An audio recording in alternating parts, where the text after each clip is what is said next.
I am Olu Adetomiwa. I'm passionate about bringing people from not knowing to knowing and from knowing to understanding. To summarize that, I'm all about equipping you to empower others. It gives me a lot of joy when I'm able to equip people and I see them empower others, and the ripple effect goes on, and especially when it becomes transgenerational. You are welcome to this series titled Ask the Bible. So, in the intro episode, we were talking about the value of questions.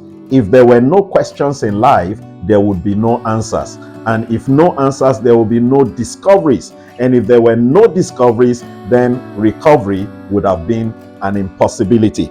From the dictionary, a question is a sentence, a phrase, or word which asks for information, ask for reply, ask for response, and it is interrogative. So when we say ask the Bible, there must be something about the Bible that when you go asking, you can expect a response, you can expect a reply.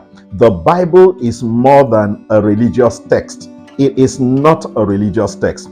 Let's take from the natural and go on to the spiritual about the Bible.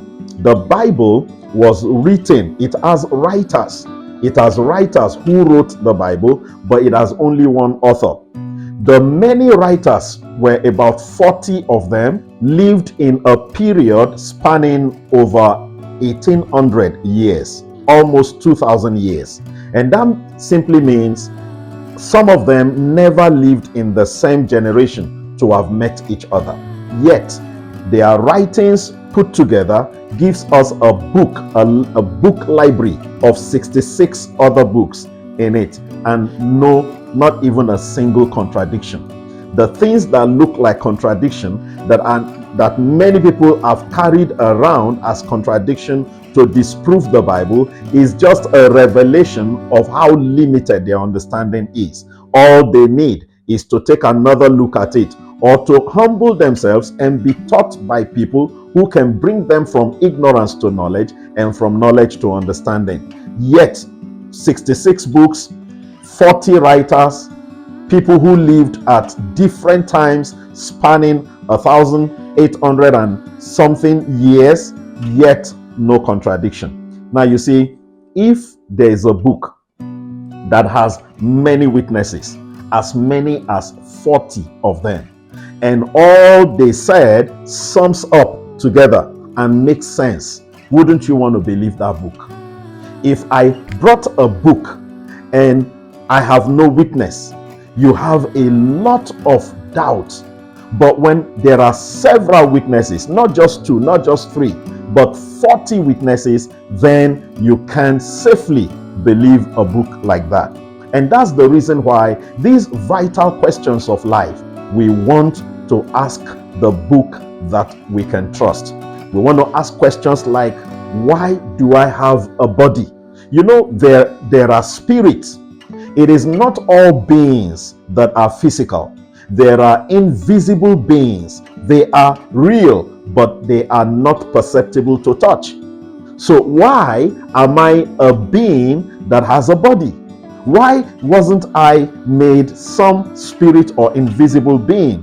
Why wasn't I a non-living object or thing? So we want to ask the Bible, why? Why am I in this body? We want to ask questions like, why believe in God? I'm a believer in God. Why must I believe in God? I mean, it's a choice, it's a decision. I could as well have believed in anything else, but why believe in God?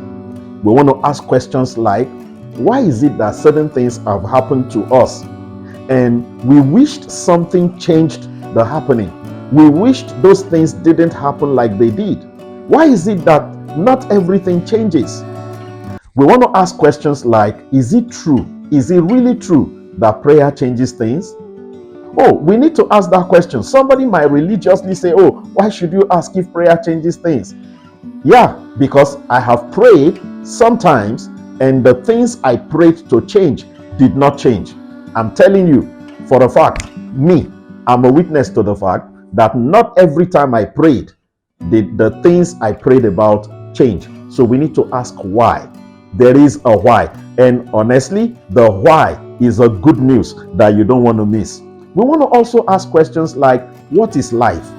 We have the definition for almost every other thing, but what is the definition for life? This is an interesting journey. By the time we are done, you will not carry around a borrowed conviction. You will have a conviction of your own. Again, I am Olu Adetomiwa. I like to equip people so they can empower others. I look forward to meeting you again in the next episode. Bye.